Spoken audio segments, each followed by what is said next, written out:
अस्सलाम वालेकुम। इल्म और सियासत के चैनल में आपको वेलकम कहते हैं। आज की एक बहुत इम्पॉर्टेंट न्यूज़ है और आने वाले वक्त में पाकिस्तान की पॉलिटिकल जो ओवरव्यू है उस पर बहुत गहरा असर अंदाज हो सकता है। ये वाक़या जो डोनाल्ड लू के हवाले से है। पाकिस्तान में अब डोनाल्ड लू को कौन नहीं जानता। पाकिस्तान तहरीक इंसाफ की पूरी सियासत और पूरा उनके ऊपर जो क्रैकडाउन है जो लास्ट 2 ईयर से तकरीबन चल रहा है, उसमें जो मरकज़ी किरदार है अमेरिका का डोनाल्ड लू है। और उस हवाले से बहुत एक अहम ख़बर आई है और ये डॉन न्यूज़ में पब्लिश हुई है। ये आपसे शेयर करना भी ज़रूरी है चूँकि हमारे चैनल का मकसद ही आपको लेटेस्ट जो भी अपडेट्स हैं करंट अफेयर्स के हवाले से, उनके साथ साथ इंग्लिश को इम्प्रूव करना। सो डोनाल्ड लू टू टेस्टिफाई मतलब आके बयान देगा, वो इसकी तस्दीक करेगा before Congress panel on March 20। Donald लू 20 मार्च को कांग्रेस पैनल के सामने गवाही देंगे। इस हवाले से है, इसमें साथ कुछ लर्निंग भी जो इम्पोर्टेंट वर्ड्स हैं। सब कमेटी, एक ज़ैली कमेटी जो सियासी तौर पर जो पार्लियामेंट होती है उसके अंदर बनाई जाती हैं, जो इंक्वायरी वगैरह लेके चलती हैं, सेनेट में भी होती हैं और कौमी असम्बली में भी होती हैं। पाकिस्तान की अगर बात करें तो इसी तरह से जो कानून साज इदारा है अमेरिका का, उसको कांग्रेस कहा जाता है।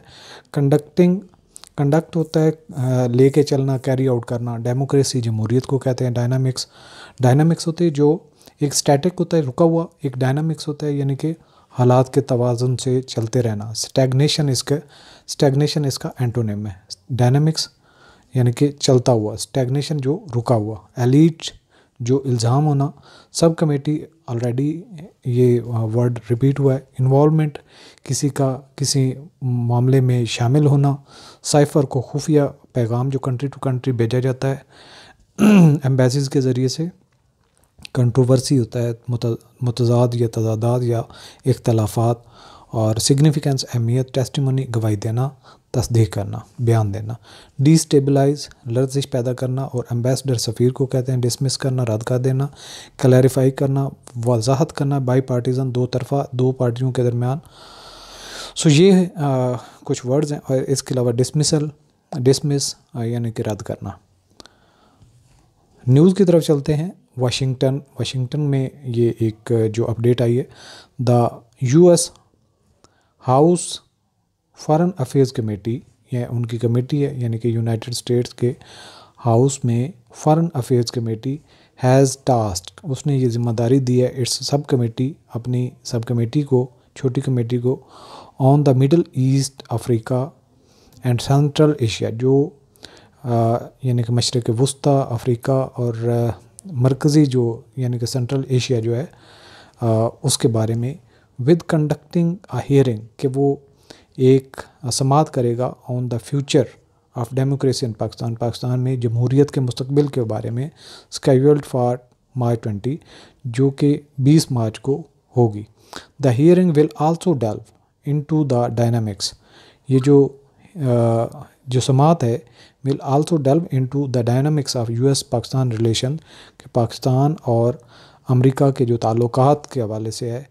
Following the Feb 8 general election, कि 8 फरवरी के इंतखाबात के बाद का मुस्तकबिल क्या है। डोनाल्ड लू, the assistant secretary of the state, जो कि असिस्टेंट सेक्रेटरी ऑफ स्टेट है रियासत का, for south and central Asian affairs, जो कि एशिया के यानी कि जनूबी एशिया और मरकज़ी एशिया के मामलात को देखता है। Will be sole witness for the hearing, वो एक अकेला ही होगा जो सामने पेश होगा और उसकी समाअत होगी। मिस्टर लूज एलिज्ड इन्वॉल्वमेंट, जो मिस्टर लू है उसकी जो इन्वॉल्वमेंट है, जो शामिल था, जिस पर इल्ज़ाम है, इन द साइफ़र कंट्रोवर्सी, जो पाकिस्तान में साइफ़र के ऊपर जो तज़ादात चले हुए हैं, adds significance to his testimony, ये उसकी जो गवाही है इसमें बहुत अहमियत रखती है। उर्दू में भी देख लेते हैं साथ में ट्रांसलेशन। वाशिंगटन अमरीकी ऐवान की खारजा उमूर की कमेटी ने मशरक़ वस्ता, अफ्रीका और वस्ती एशिया से मुताल्लिक़ अपनी ज़ैली कमेटी को पाकिस्तान में जमहूरियत के मुस्तकबिल पर 20 मार्च को होने वाली समाअत का काम सौंपा है। समाअत 8 फरवरी के आम इंतखाबात के बाद अमरीका और पाकिस्तान के ताल्लुकात की हरकियात पर भी गौर करेगी। जनूबी और वस्ती एशियाई उमूर के मुआवन वज़ीर ख़ारजा डोनाल्ड लू इस समात के वाहिद गवाह होंगे। मिस्टर लू की साइफ़र तनाज़ा में मुबैना शमूलियत उनकी गवाही को अहमियत देती है।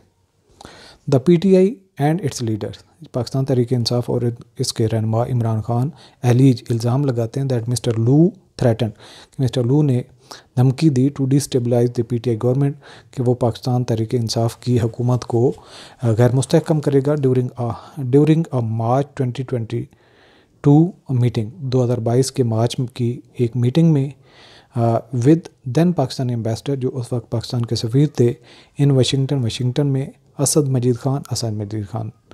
The issue is frequently brought up, ये जो मामला है बार बार उठाया जाता है during US state department news briefings, जो यूनाइटेड स्टेट्स ऑफ अमेरिका है उसकी डिपार्टमेंट की जो ब्रीफिंग्स होती हैं वीकली बेसिस पे बाय जर्नलिस्ट और सहाफ़ी इस मामले पे बात करते हैं from both Pakistan and the US, यानी कि जो जर्नलिस्ट पाकिस्तान की तरफ से होते हैं या अमेरिका की तरफ से।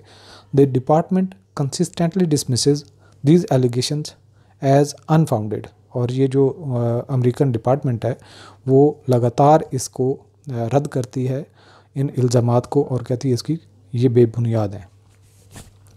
PTI और इसके रहनुमा इमरान खान ने इल्ज़ाम लगाया है कि मिस्टर लू ने मार्च 2022 में वाशिंगटन में इस वक्त के पाकिस्तानी सफ़ीर असद मजीद ख़ान से मुलाकात के दौरान PTI हुकूमत को गैर मुस्तहकम करने की धमकी दी थी। पाकिस्तान और अमेरिका दोनों के सहाफ़ियों की तरफ से अमेरिकी महकमा ख़ारजा की न्यूज़ ब्रीफिंग के दौरान ये मसला अक्सर उठाया जाता है। महकमा मुसलसल इन इल्ज़ामात को बेबुनियाद करार देता है। The decision to have mister Lu attend, कि ये फ़ैसला जो मिस्टर लू को हाज़िरी के लिए कहा गया, द हियरिंग अंडरस्कोर्स, ये समात बहुत अहमियत रखती है द डिपार्टमेंट्स डिज़ायर, कि जो डिपार्टमेंट की ये ख्वाहिश है टू रिज़ॉल्व द कंट्रोवर्सी, कि इस तज़ाद को, इस मसले को हल किया जाए by providing clarification on it's stance, ताकि वो अपने मामले पर या जो उनके एंड पर है वो उसकी वजाहत करें, सफाई दें। In a statement from Houston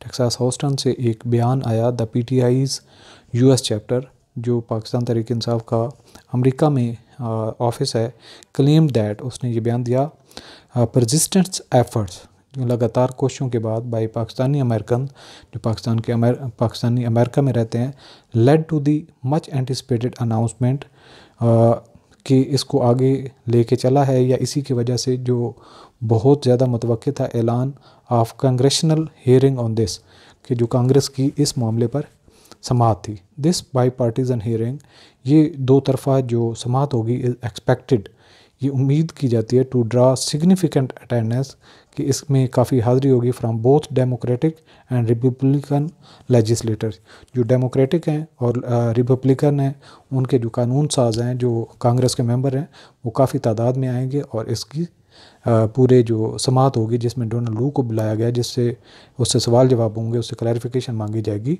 तो वो इसको सुनेंगे। तो इस हवाले से बहुत एक ये अच्छा भी है, और जब अमेरिका की तरफ से अगर हक और सच की बात की जाए, अगर ये सच निकल आता है तो अमेरिका बिल्कुल इससे विदड्रा करेगा और उसको पाकिस्तान से माफ़ी भी मांगनी चाहिए, और पाकिस्तान के आने वाले वक्त में अगर यहाँ से कोई पॉजिटिव न्यूज़ आती है तो हालात पॉलिटिकली काफ़ी स्टेबल हो सकते हैं। आखिरी पैरा की उर्दू ट्रांसलेशन देख लेते हैं। मिस्टर लू को समाअत में शामिल करने का फ़ैसला महकमे की अपने मौक़िफ़ पर वजाहत फराम करके तनाज़ा को हल करने की ख्वाहिश को वाज़ेह करता है। ह्यूस्टन टेक्सास से एक बयान में PTI के US चैप्टर ने दावा किया, पाकिस्तानी अमरीकियों की मुसलसल कोशिशों की वजह से इस पर कांग्रेस की समाअत का बहुत ज़्यादा मुतवक्किल ऐलान हुआ। इस दो तरफ़ा समाअत में डेमोक्रेटिक और रिपब्लिकन दोनों कानून साजों की नुमायाँ हाज़िरी की तवक्को होगी। तो ये एक लेटेस्ट अपडेट थी जो मैंने आपसे, अगरचे कि ये एडिटोरियल या ओपिनियन नहीं थी, लेकिन एक अहमियत वाली न्यूज़ थी, इसलिए मैंने आपसे शेयर कर दी। चैनल को लाजमी सब्सक्राइब करें और इंशाल्लाह नेक्स्ट भी इस तरह की कोई अपडेट होगी तो वो आपसे शेयर करेंगे।